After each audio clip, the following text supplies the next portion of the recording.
వెంబడే స్టార్టింగ్లో కాదమ్మా, మీకు అసలు విడివిడిగా. ఆ పాటలు ఇష్టం, అవును సార్. అన్న వాళ్ళందరూ కమ్యూనిస్ట్ భావాలు అవును ఉన్నారు. సార్. మీకు ఆ భావాలు వచ్చే భావజాలం అర్థమైంది అసలు ఉంది. ఏమైనా? ఉంది. అప్పటికే ఆ అర్థమైందా ఎవరి కోసం వాళ్ళు భావజాలం. కష్టపడుతున్నారు అనేది? ప్రజల కోసం కష్టపడుతున్నాం కదా! ప్రజలు పడే కష్టాలు ఈ సాధారణంగా మీ భూస్వామి వయసులో ఏంటంటే ఆ దళం పాడే పాటకి ఎక్కువ మంది ఆ! అట్రాక్ట్ అవుతుంటారు. అట్రాక్షన్ మీరు అయితారు. అలాగా విన్నారా అవును పాటలు? సార్. మస్తుగా ఏ పాటలు పాట మీకు విన్నాము. బాగా ఇష్టం? 'బావయ్య ఒక్కసారి చూసి' పాడే పాట బాగా ఇష్టం అప్పట్లో. ఆహా. 91, 90, 94 తర్వాత అవి బాగా ఇంగా ఊర్లలో మోగిపోతున్నది.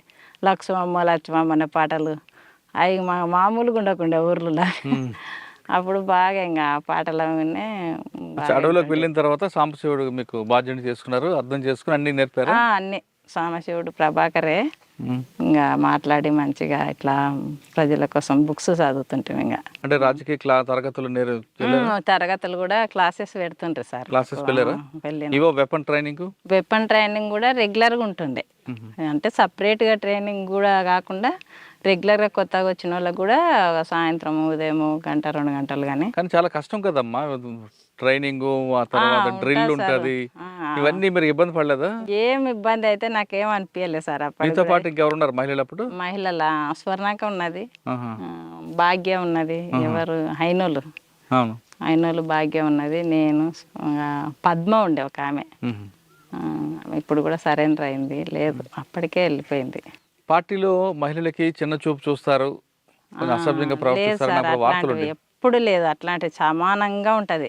పార్టీలో చాలా ఇట్లా చెడ్డ పేరు మాట్లాడమంటే అది తప్పు సార్. పార్టీలో మహిళలకు సమానంగానే ఏ దాంట్లో అయినా సమానంగానే చూస్తారు. ఇప్పుడు మేము గ్రామాలకి వెళ్ళాలన్నా, ఊర్లో గ్రామాల ప్రజలను కలవాలన్నా ఇద్దరిని పంపిస్తారు. మహిళలతోనే ముఖ్యంగా మహిళలనే మాట్లాడిస్తారు. ఎందుకంటే ఎక్కువ తొందరగా రిసీవ్ చేసుకుంటారు, వేరే రకంగా అనుకోకుండా ఇట్లా అని చెప్పి ప్రజలకి అట్లాంటివి ఏం లేవు. అవునమ్మా, 8 సంవత్సరాల్లో ప్రజల కోసం చేసిన మంచి కార్యక్రమాలు చెప్పండి. ప్రజల కోసం అంటే ఇక్కడ అజిలాపురంలో 1000 ఎకరాల పొలం ఉంది సార్.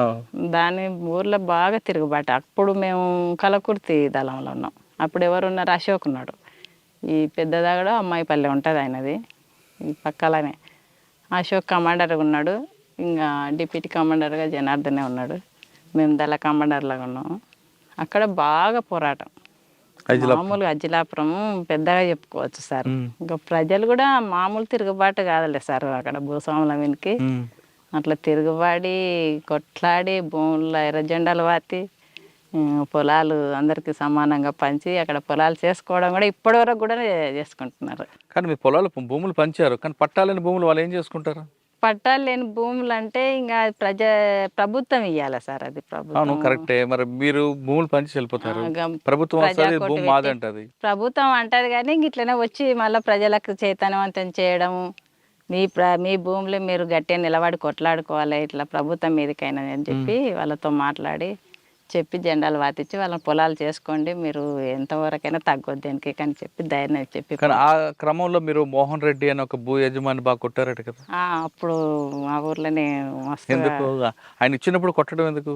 అంటే మామూలుగా చెప్తే ఇవ్వలే సార్. అది జనాలను కూడా మస్తు తిప్పల పెట్టిండ్రు. పోలీసు వాళ్ళు పట్టుకపోవడం, కేసులు పెట్టడం, కొట్టడం, మస్తు ఇబ్బందులు పెట్టడంతో ఆయన బెదిరియడానికి కొంచెం అట్లా పిలిపించి మాట్లాడి కొంచెం వినకపోతేనే ఆ పని చేసిండ్రు. లేకపోతే అంత తొందర ఏం చేయం సార్ అట్లా పాట అయితే. తర్వాత మీకు ఇంకా గుర్తుండిపోయిన సంగతి చెప్పండి. మాకు గుర్తుండిపోయిన సంగతి ఒకటి సరికొండ ఎన్కౌంటర్లో ఉన్నాం సార్. ఎన్కౌంటర్ జరిగిన రోజు ఎలా జరిగింది, ఎన్ని గంటలు జరిగింది? అది ఎన్కౌంటర్ ఏంటంటే మేము బాగా జర్నీ చేసి అలసిపోయి ఇంకా ఎక్కడోకతో అన్నట్టు గుట్ట మీదకి అయితే ఎక్కినాం సార్. ఏ గుట్ట అది? అది సరికొండ గుట్ట అని దగ్గరలోనే ఉంటుంది. సరికొండకు దగ్గరలోనే ఉంటే అక్కడ ఎక్కి మేము ఏం చేసినాం, మిలిటెంట్ని పెట్టినాం. మేము అందరం అలసిపోయినాము. ఇంకా కొంచెం సెంట్రీ అజిలాపురం పిల్లాడే ఉన్నాడు, ప్రకాష్ అని అజిలాపురం పిల్లాడు ఉన్నాడు. మేము దళంలో సభ్యులము అంతా 4 ఉన్నాం. నేను, జనార్దను, భాగ్య, అశోక్, తర్వాత ఇంకొక మిలిటెంట్ ఉన్నాడు, 2 మిలిటెంట్లు ఉన్నారు. ఒక అతను సెంట్రీ పెట్టినాము. అయితే సెంట్రీ నుంచి పోలీసు అంతకుముందు నైటే వచ్చినారు పోలీసు వాళ్ళు. అప్పటికి అక్కడ గ్రామంలో మీటింగ్ పెట్టింటివి.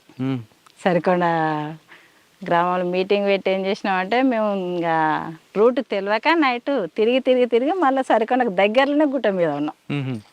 అట్లా ఏమైందంటే మీటింగ్ పెట్టేదాడు పోలీసు వాళ్ళు ఎంటర్ అయ్యి దాదాపు 500 మంది పోలీసు వాళ్ళు వచ్చింటారు. మొత్తం గుట్ట మీద మేము ఎప్పుడైతే టిఫిన్ చేసుకోవాలని చెప్పి పల్లీలు పెట్టినాం.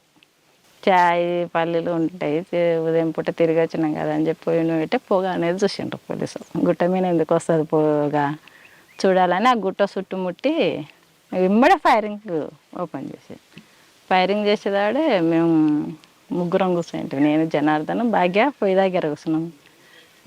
అశోక్ చంద్రమౌళి గుట్ట కింద పడుకొని ఉన్నారు సార్. సెంటర్ ఉన్నాడు. అయితే ఎమ్మడే ఫైరింగ్ అయితే పోలీసు వాళ్ళు వచ్చిందని మేము వెపన్స్ అందుకొని నా దగ్గర డబల్ బ్యారల్ ఉన్నది, ఏటీఎం జనార్దన్ దగ్గర ఉన్నది, 303 అది 303 ఉన్నది, ఏటీఎం ఆమె భాగ్య దగ్గర ఉన్నది.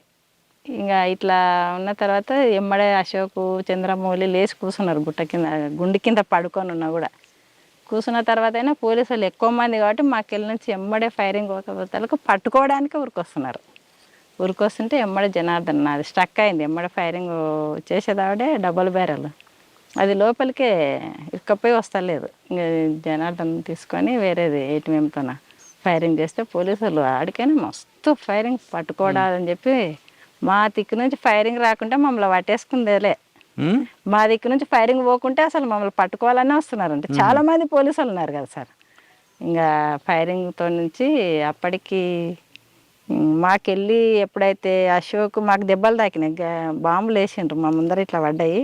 మాకు ఇవన్నీ దెబ్బలు అవే సార్, మకానికి తాకినాయి వల్ల గాయాలు అవే. నాకు భాగ్యకు జనార్దన్ తాకినాయి కానీ తక్కువ తాకినాయి, మాకు ఇద్దరికి ఎక్కువ తాకినాయి నాకు భాగ్యకు. మాకు ముఖానికి మాకు రక్తాలు కారుతుంటే అశోక్ కమాండర్ చూస్తున్నాడు ఊక ఫైరింగ్ చేసుకుంటే ఇక్కడ మా ముఖం ఎప్పుడైతే మళ్ళీందో ఆయనను కొట్టేసిండ్రు.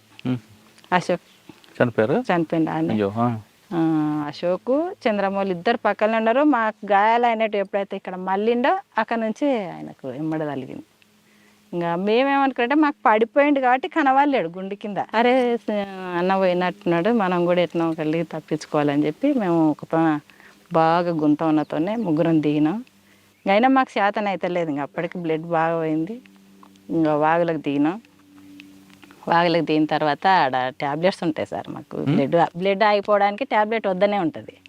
అవి వాగుల వాటర్ కాలువ పొంటి పోతుంటే ఆ వాటర్ నీళ్ళు తాగి ఆ ట్యాబ్లెట్ తీసుకొని ఇంకా భాగ్యకు అసలు నడవనికనే వస్తలేదు కాళ్ళకు దాకి. ఇంకా భాగ్య వేపను నా వేపను జనార్దనే పట్టుకున్నాడు. ఇంకా కిందికి దిగినాక కూడా కింద పోలీసులే ఉన్నారు. అతలకు దాటినాం, దాటి ఇక్కడ కూడా పోలీసు ఉన్నారు. ఇంకా మనం కింద వాగులో పోతే పట్టుకుంటారని చెప్పి అట్లనే గుట్ట మీదనే ఊరు అంచుకొని దిగినాం, సరికొండ అంచుకొని దిగినాం. దిగి మళ్ళీ జనార్దన్ మమ్మల్ని పక్కన పెట్టి ఊర్లోకి వెళ్ళిపోయిండు సార్. ఊర్లోకి వెళ్ళిపోతే ఊర్లో భయపడుతున్నారు, ఊర్లో కూడా పోలీసు వాళ్ళు ఉన్నారు సార్ అని. ఊర్లో భయపడుతుంటే ఏం కాదు పోలీసు వాళ్ళు ఉంటాయని చెప్పి వాళ్ళ దగ్గరకు పోయి ఇంత సల్ల పట్టుకొచ్చిండు. ఏదన్నా తాగపోతే ఇంకా పోలేము మనం అని చెప్పి సల్ల పట్టుకొచ్చిండు. వాళ్ళని కొంచెం బెదిరించిండు. ఇకపోతే తర్వాత మళ్ళీ తీసుకుపోండి అన్న, ఇటుకి వెళ్ళి ఉండరు పోలీసు వాళ్ళ భయానికే మేము భయపడుతున్నాం అని చెప్పిండ్రు. వాళ్ళే మళ్ళీ చీరలు కూడా తెచ్చిచ్చిండ్రు. మేము యూనిఫామ్ మీద ఉన్నాం కదా సార్, చీరలు కూడా ఇస్తే ఆ చీరలు డ్రెస్సులు మార్చుకొని చీరలు కట్టుకొని మళ్ళీ పగలే రోడ్డు దాటిచ్చిండ్రు. అతనికి అది నాగిల్ అని ఉంటుంది, సరికొండ నుంచి నాగిల రోడ్డు దాటి వాళ్ళే దాటిచ్చిండ్రు. మళ్ళీ ఊరోళ్ళే వాళ్ళు అంచున్నాం కదలకపోయి మీరు ఎట్లన్నా కానీ రోడ్డు ప్రజల సహకారం ఉంది. ప్రజల సహకారం లేకపోతే మేము అన్ని రోజులు బతకలేం సార్.